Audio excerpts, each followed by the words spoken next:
We've been recently reminded by the Office for Budget Responsibility, the OBR, of the importance of house prices, house values, on inheritance tax liabilities.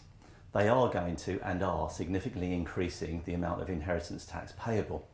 The number paying inheritance tax is going to reach a 35-year high this year, and it's primarily due to increases in house prices. 40,000 families will face death inheritance tax this year, 2015-16.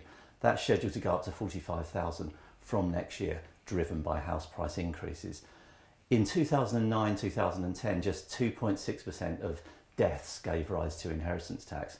That's going to be scheduled to be 7% this year and 8% in 2016-17. You can see the trend, the direction of travel here. Inheritance tax receipts are going up from 4 billion in this year to 5.6 billion by 2020-21, it's estimated. Now, the Residence Nil Rate Band, that's not going to be with us until 2017, will definitely have a downward impact on those yields because it does give relief. It gives an additional nil rate band.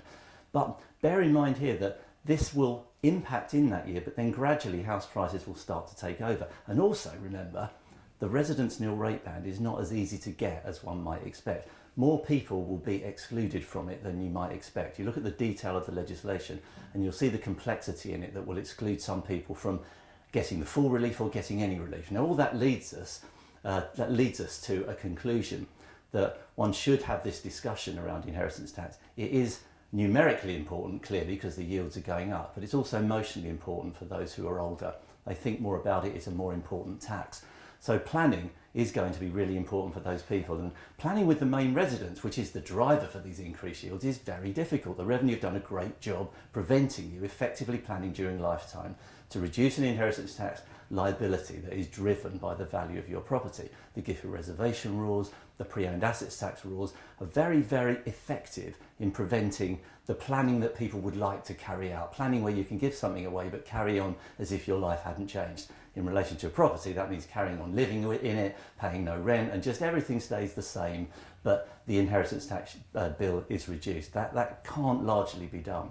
Which leaves us with planning with other assets, or maybe for those type of clients who don't have other assets to plan to bring the liability down, is to consider the important role that protection can have, insurance that is, to meet the liability. If you're sufficiently worried about the liability to ensure that your family gets what you believe they should get, then if you can't plan to reduce the liability, planning to give them enough money to pay the liability may be an alternative. And depending on health and cost and premiums and everything, the life insurance held in trust is or can be a very extremely important and effective means of doing that.